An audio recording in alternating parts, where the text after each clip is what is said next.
நான் கேக்குறேன் எதுக்கு என் பேர் வருது உனக்கு வாயில வாய் தவறி வருது சார் தப்பு சார் வாய் தவறி வருதுன்ட்டு உள்ள போய் உட்காந்து யாருப்பா எலிமினேஷன் ஆகணும்னு கேட்டா வினோத் தெரியுவியா அதெல்லாம் தெரியுவியா அதெல்லாம் தெளிவா தான் சொல்லுவேன் உங்க அதெல்லாம் தெளிவா சொல்லுவானு எல்லாத்துலயும் தான் என் பேர் சொல்றேன் திடீர்னு அது அந்த அங்க போய் உட்காந்துக்கிறோம் யாரு ஜெயில அதுலயும் என் பேர் தான் சொல்லி விட்டேன் இப்போ வந்து பிரவீன் கத்திரி வந்து அங்கேயும் வினோத் பார் வினோத்தே அப்படின்ற இங்க வந்தா வினோத்தேன்ற ஃபர்ஸ்ட்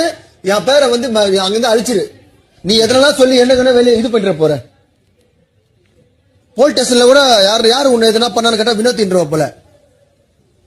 12 seconds later. பர்சனலா நீ ஒரு சில இடத்துல உனக்கு டேமேஜ் ஆயிடுச்சு அதனால நீ பப்ளிக்கா பண்ணிக்கிட்ட அதனால நீ பப்ளிக் அடுத்த முறை சொல்லிட்டேன் நீ என் பேரை சொல்லி வச்சுக்கிற பயங்கர டென்ஷன் ஆயிடுவேன் சொல்லிட்டேன் நானு நாமினேஷன் எல்லாம் பண்றேன் எந்த பேசுறாலும் என் பேர் சொல்லிக்கிறேன் நீ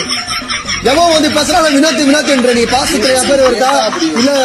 திட்டினாலும் என் பேர் தான் சொல்லிட்டேன் நானு பாத்துக்கோ இதோட பையன் உங்களுக்கு